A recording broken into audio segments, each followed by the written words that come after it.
Hello everyone, मैं हूं पूजा मेहता और आज यहां पर हम पढ़ रहे हैं क्लास 11th की फाइनेंशियल अकाउंटिंग। फाइनेंशियल अकाउंटिंग के अंदर आज हम चैप्टर 8 को स्टार्ट करने वाले हैं जो है जनरल। यहाँ पर वीडियो को स्टार्ट करने से पहले मैं थोड़ा सा अपना इंट्रोडक्शन दे देती हूँ कि मैं हूँ पूजा मेहता। मैंने MBA किया हुआ है और मैं एक PhD स्कॉलर भी हूँ। बहुत ही जल्दी मेरी PhD भी अवार्ड होने वाली है, तो आपके लिए मैं पूजा मेहता से डॉक्टर पूजा मेहता बन जाऊँगी। तो बिना देरी किए स्टार्ट कर देते हैं किसको, चैप्टर 8 जनरल को। यहाँ पर जनरल को समझना इसलिए भी ज़रूरी है क्योंकि यहाँ से जितने भी ट्रांजेक्शन्स हैं उनकी एंट्रीज को स्टार्ट कर दिया जाता है कि किस तरह से एंट्रीज को करना है। तो यहाँ पर हम जनरल को एक्सप्लेन कर लेते हैं। पहले देखो क्या होता है general. Business transaction that can be measured in term of money are recorded in the books of account on the basis of evidence. ठीक है, देखिए हमने अभी तक जो समझा इस चैप्टर से पहले तक कि जितने भी ट्रांजैक्शंस होते हैं उनको रिकॉर्ड किया जाता है बेसिस ऑफ एविडेंस, जैसे bill of purchase, invoice of sale, debit and credit note, जिनका आधार क्या होता है, जिनका आधार होता है सोर्स डॉक्यूमेंट एंड वाउचर। यहाँ तक का हम कॉन्सेप्ट बहुत अच्छे से समझ चुके हैं, लेकिन आज यहाँ हम उससे आगे का कॉन्सेप्ट समझ रहे हैं। These books of account are broadly divided into the two, general and ledger. जब हम सोर्स डॉक्यूमेंट और वाउचर बना लेते हैं उसके बाद हम जनरल और लेजर इन दो तरह से इसे डिवाइड करते हैं और आगे इस पर काम करते हैं। सबसे पहला आज इस चैप्टर में हम पढ़ने वाले हैं क्या, जनरल। तो समझते हैं जनरल का मीनिंग। देखो बहुत ही सिंपल सा और अच्छे से मैंने यहाँ पर जनरल का मीनिंग लिखा हुआ है। Journal is the book of primary entry और the book of original entry in which transaction are first recorded in the chronological order from the accounting voucher and prepare on the basis of source document. यहाँ पर ये बता रहे हैं कि general में किसके बेसिस पर एंट्री होती है। जनरल में एंट्री होती है वाउचर्स के बेसिस पर, और वाउचर्स किसके बेसिस पर प्रिपेयर किए जाते हैं, सोर्स डॉक्यूमेंट के बेसिस पर। तो यहाँ पर जो एंट्री होती है वो हमेशा ध्यान रखिएगा बच्चों, क्रोनोलॉजिकल ऑर्डर में होती है। क्रोनोलॉजिकल ऑर्डर का क्या मतलब है, जैसे जैसे ट्रांजेक्शन होते जाते हैं वैसे वैसे एंट्री होती जाती है। ऐसा नहीं है कि पहले सेल्स वाली एंट्री कर ली, फिर परचेज वाली कर ली, फिर रेंट वाली कर ली, नहीं, ऐसा नहीं है।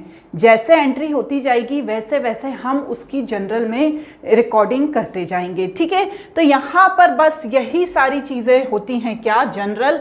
The transaction can be recorded in one general, मतलब एक ही जनरल बनाया जाता है, जितने भी ट्रांजेक्शन होते हैं उसमें रिकॉर्ड कर लिए जाते हैं। क्लियर। अब इसमें टर्म्स ऑफ जनरल, मतलब जनरल को और क्या क्या कहा जा सकता है। तो जनरल को सबसे पहले कहा जा सकता है बुक्स ऑफ ओरिजिनल एंट्री। ठीक है, journal is called the books of original entry, books of primary entry. इसलिए ऐसा इसे कहा जाता है क्योंकि ट्रांजेक्शन सबसे पहले यहीं पर रिकॉर्ड किए जाते हैं, इसलिए इसे बुक्स ऑफ प्राइमरी एंट्री भी कहा जाता है। सेकंड है जनरल एंट्री, जैसा कि आपको बोल ही रही हूं मैं कि इसे जनरल एंट्री भी कहा जाता है।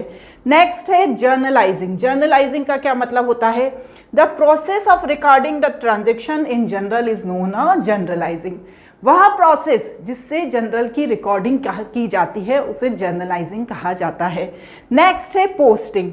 पोस्टिंग वर्ड हमेशा मैंने अपने पहले के वीडियोस में भी बताया है कि जो पोस्टिंग वर्ड है वो हमेशा लेज़र के लिए किया जाता है। लेज़र कब बनाया जाता है, जब हमने जनरल एंट्री बना ली और उसके बाद उसको हमने सेल्स वाली एंट्री को अलग कर दिया, परचेज वाली एंट्री को कर दिया, रेंट वाली एंट्री कर दी अलग, सैलरी वाली एंट्री अलग कर दी, तो ये सब क्या कहलाएगी, पोस्टिंग कहलाएगी। क्लियर।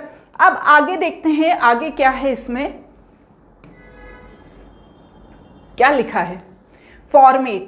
देखो जब भी जनरल बनाया जाता है तो ध्यान रखिएगा जनरल के कितने कॉलम होते हैं, 1 2 3 4 5 6, मतलब कॉलम तो सिर्फ होते हैं 1 2 3 4 5, 1 2 3 4 5। ठीक है, पहला वाला कॉलम होता है डेट का, दूसरा होता है पर्टिकुलर्स का, मतलब जो एंट्री बनेगी उसे हमें इस कॉलम में लिखना होता है।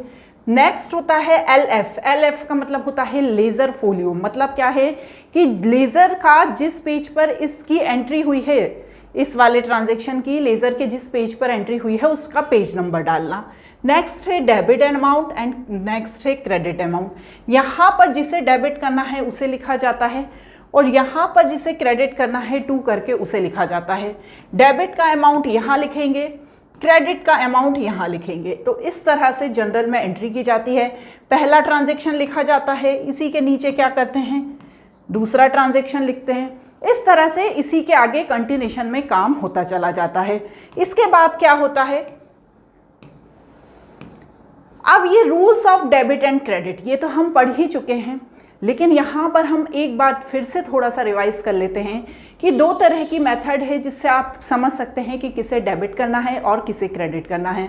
सबसे पहली होती है ट्रेडिशनल मेथड। ट्रेडिशनल मेथड में क्या होता है, जितने भी अकाउंट हैं, personal account, real account and nominal account, हमने इस तरीके से लिख दिए। पर्सनल अकाउंट में जो रिसीवर होता है उसे हमेशा डेबिट करते हैं और जो गिवर होता है उसे हमेशा क्रेडिट करते हैं। रियल अकाउंट में व्हाट कम्स इन, जो आता है उसे क्या करते हैं, डेबिट करते हैं, एंड व्हाट गोज आउट, जो जाता है उसे क्या करते हैं, क्रेडिट करते हैं।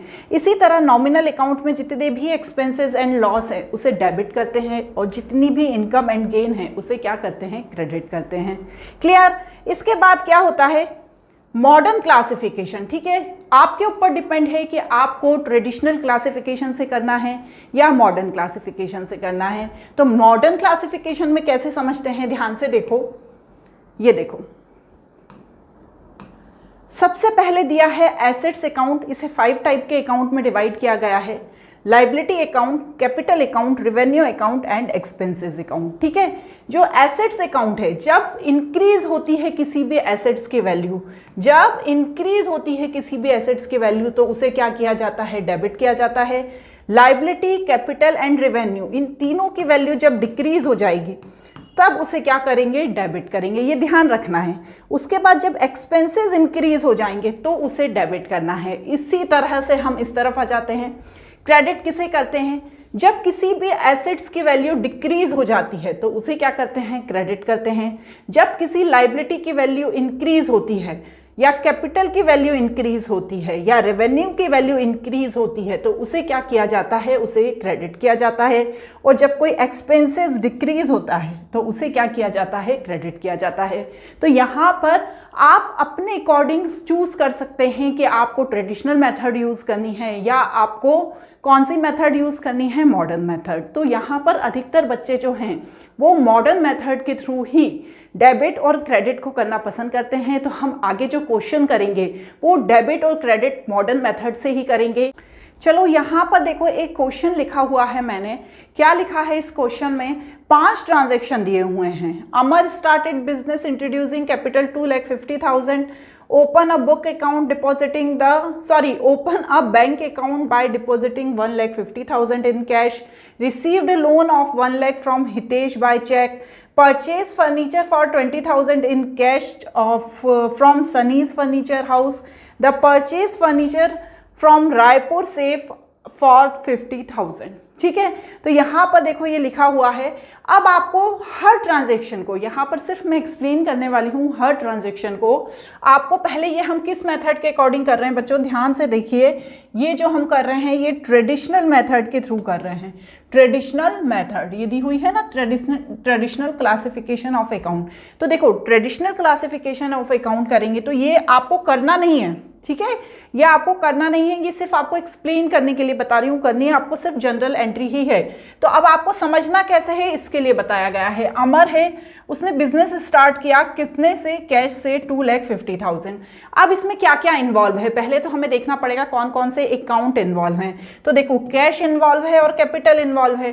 कैश कौन सा अकाउंट है, कैश रियल अकाउंट है एंड कैपिटल पर्सनल अकाउंट है, ये आपको समझना पड़ेगा।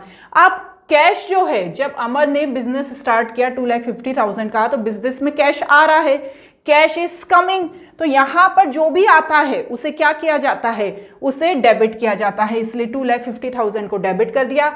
अब जो कैपिटल है, अब कैपिटल एक क्या है, पर्सनल अकाउंट है, लेकिन इसमें अमर कौन है, अमर है गिवर। ठीक है, तो यहाँ पर अमर को क्या कर देंगे, 2,50,000 क्रेडिट कर देंगे। अब एंट्री क्या बनेगी उसे ध्यान से देखो। यहाँ पर जो एंट्री बनेगी, cash account debit to capital account बनेगी। क्यों? क्योंकि कैश आ रहा है, किसके थ्रू आ रहा है? कैपिटल के थ्रू आ रहा है। तो यहाँ पर एंट्री बनेगी cash account debit to capital account, और यही जो ट्रांजेक्शन है इसे यहाँ पर नरेशन में लिख देंगे। क्लियर हुआ? एक और देखते हैं। देखो, deposited 1,50,000 open up bank account. तो यहाँ पर कौन कौन से अकाउंट इन्वॉल्व है? बैंक और कैश। क्यों? क्योंकि बैंक में पैसा गया और साथ ही साथ कैश भी तो गया ना, बैंक के अंदर गया, लेकिन कैश हमारे पास से जो हाथ में था वो चला गया। तो बैंक कौन सा अकाउंट है? पर्सनल अकाउंट है, एंड कैश रियल अकाउंट है। बैंक कौन है? रिसीवर है, और यहाँ पर उसे क्या करेंगे? डेबिट करेंगे। और कैश जा रहा है तो इसलिए उसे क्रेडिट कर देंगे। तो एंट्री क्या बनेगी? Bank account debit to cash account. ठीक है, इसे ज़रूरी नहीं है ये पूरा अकाउंट लिखो, इसे अकाउंट ही लिखना है। ठीक है, जैसे यहाँ मैंने नीचे लिखा है। इसी तरह से नेक्स्ट ट्रांजेक्शन को समझते हैं। ये हम ट्रेडिशनल मेथड के थ्रू समझ रहे हैं।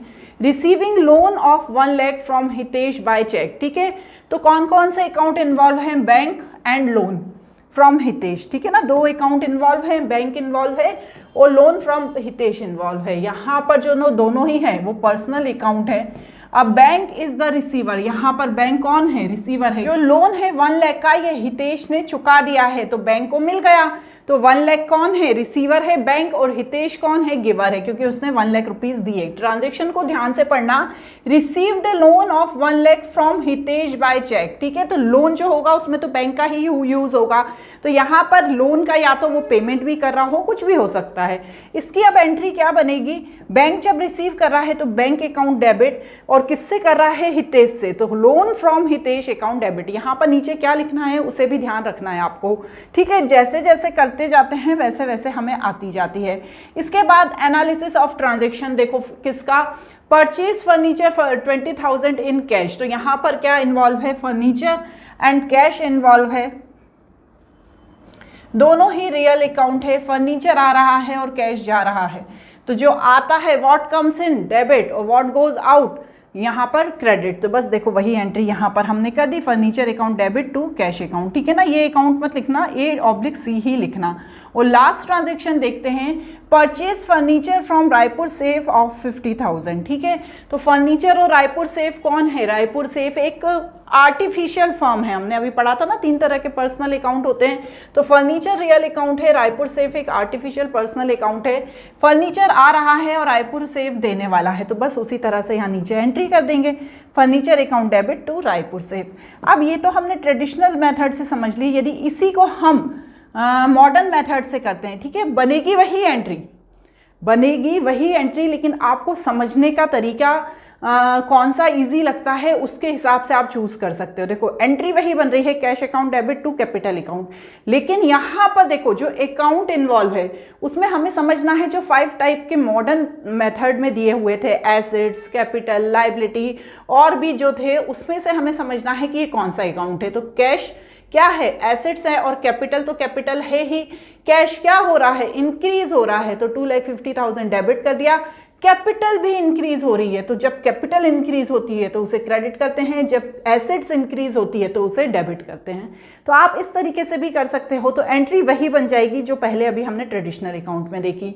इसी तरह से यदि हम सेकंड ट्रांजैक्शन को समझते हैं एक मॉडर्न मेथड से, तो इसमें बैंक और कैश इन्वॉल्व हैं, दोनों ही एसेट्स हैं, लेकिन एक एसेट्स इंक्रीज हो रही है, एक एसेट्स डिक्रीज हो रही है। तो जो इंक्रीज हो रही है उसे डेबिट करेंगे, जो डिक्रीज हो रही है उसे क्रेडिट करेंगे। एंट्री वही बननी है। नेक्स्ट क्या है? Received loan of 1 lakh from Hitesh by cheque. तो वही अकाउंट वही इन्वॉल्व है, bank and loan from Hitesh, पर जो अकाउंट है वो एसेट्स और लाइबिलिटी है मॉडर्न मेथड के अकॉर्डिंग। जब एसेट्स इंक्रीज होती है तो उसे 1 लाख डेबिट करते हैं, और लाइबिलिटी इंक्रीज होती है तो उसे 1 लाख क्रेडिट करते हैं, और एंट्री वही बन जाएगी। नेक्स्ट क्या है? परचेज फर्नीचर 20 लाख इन कैश। तो यहाँ पर देखो दोनों ही एसेट्स हैं, फर्नीचर और कैश, लेकिन एक एसेट्स इंक्रीज हो रहा है और एक डिक्रीज हो रहा है, तो इसे 20,000 कर लेंगे। नेक्स्ट एंड लास्ट क्या है? यहाँ पर परचेज फर्नीचर रायपुर से 50,000, एक एसेट्स है एक लाइबिलिटी है। जब एसेट्स इंक्रीज हो रही है तो उसे डेबिट करेंगे, लाइबिलिटी इंक्रीज होगी तो उसे क्रेडिट करेंगे, और वही एंट्री एंट्री बन जाएगी। तो बच्चों हम जो आगे जनरल एंट्री करेंगे ना वो मॉडर्न मेथड से ही करेंगे। ट्रेडिशनल मेथड यदि आपको इजी लगती है, आपके स्कूल में बता रहे हैं या कोचिंग में बता रहे हैं तो आप उससे भी कर सकते हैं, पर हम मॉडर्न मेथड से ही करेंगे, ठीक है।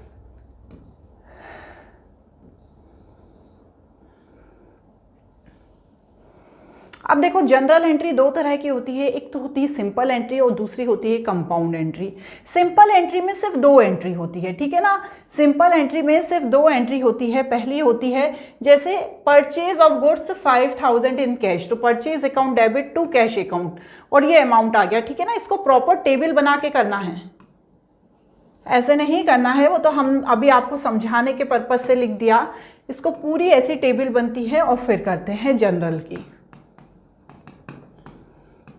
सेकंड होती है कंपाउंड एंट्री। मतलब क्या होता है कंपाउंड एंट्री का, क्या एग्जांपल दिया है, sale of goods to Ankit for 6000, 4000 received in cash and balance to be received in later. ये बोल रहे हैं कि उसको अंकित को क्या हुआ, 6000 का सामान बेचा, अब उसने उसमें से 4000 कैश दिया और 2000 बाद में देगा। तो कैश जितना आया तो उसे कैश अकाउंट, यदि बैंक में आया है तो बैंक अकाउंट डेबिट कर देंगे। अंकित जो बाद में देगा उसके नाम से 2000 डेबिट कर देंगे क्योंकि अभी हमें मिला नहीं है, और टू सेल्स अकाउंट कर देंगे। क्यों? क्योंकि भैया बेचने से ही तो ये पैसा आ रहा है, तो इस तरह से ये एंट्री करेंगे। इसके बाद डिस्काउंट, इंपॉर्टेंट है, ये भी छोटे से टर्म्स हैं जो आज हम जनरल में समझ के खत्म करते हैं। Trade discount, cash discount and rebate. Trade discount is discount allowed by the seller at the time when goods are purchased in large quantity। ठीक है, जैसे कोई दुकानदार है वो अपना सामान बेचता है लेकिन किसी से खरीद के सामान बेचता है, तो जब वो उससे खरीदता होगा तो लार्ज क्वांटिटी में खरीदता होगा ना, तो यहाँ पर कस्टमर को कभी ट्रेड डिस्काउंट नहीं दिया जाता है। ट्रेड डिस्काउंट हमेशा दिया जाता है किसको, जो शॉपकीपर है, जो अपने शॉप पर सामान बेचने के लिए कहीं और से सामान खरीद रहा है, तो जो मेन जो गुड्स बना रहा है वो क्या कर रहा है, उस शॉपकीपर को ट्रेड डिस्काउंट देगा। जैसे यहाँ पर देखो 1 लाख का सामान खरीदा, 20% ट्रेड डिस्काउंट दे दिया, तो बन गया अमाउंट 80,000। अब यहाँ पर एक बात ध्यान रखो, हमेशा हमेशा हमेशा अपने दिमाग में रख लेना बच्चों कि जो ट्रेड डिस्काउंट होता है उसे जनरल एंट्री में शो नहीं किया जाता है। अमाउंट भी ट्रेड डिस्काउंट को माइनस करने के बाद ही लिखा जाता है। तो माइनस करने के बाद कितना आया, 80,000 आया, और 80,000 से ही हम एंट्री करेंगे। एंट्री जब अमित कौन है जिसने सामान बेचा, किसको, विकास को, तो यहाँ पर विकास कौन है, डेबिट होगा क्योंकि विकास रिसीव कर रहा है, ठीक है, और जो सेल्स है वो क्या होगी, क्रेडिट हो जाएगी। इसी तरह जब विकास अपने पास एंट्री करेगा तो परचेज अकाउंट डेबिट हो जाएगा एंड टू अमित अकाउंट हो जाएगा, ठीक है। मतलब इसमें ट्रेड डिस्काउंट की एंट्री नहीं होगी। लेकिन इसके बाद आता है कैश डिस्काउंट। आप जब शॉपिंग करने जाते हैं तो आप देखते हैं कि इतना 50% कैश डिस्काउंट है।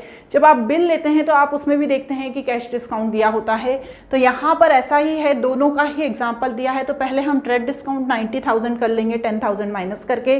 कैश डिस्काउंट है 2%, तो 90,000 का 2% है 1,800। हमेशा जो होता है ट्रेड डिस्काउंट थोड़ी ज़्यादा मात्रा का होता है, जैसे 20,000, 10,000, लेकिन जो कैश डिस्काउंट होता है वो थोड़ा सा कम का होता है, जैसे 5%, 2%। तो यहाँ पर 1,800 आया, तो ये तो माइनस किया तो 88,200 आया। अब जब हम जनरल एंट्री करेंगे तो हम ट्रेड डिस्काउंट की कोई भी कुछ भी शो नहीं करेंगे, लेकिन जो कैश है उसे शो करेंगे। कैश डिस्काउंट इज रिसीव्ड, जब हमने कोई सामान बेचा, ठीक है, हमने जब कोई सामान बेचा तो हमें क्या मिला, कैश डिस्काउंट मिला।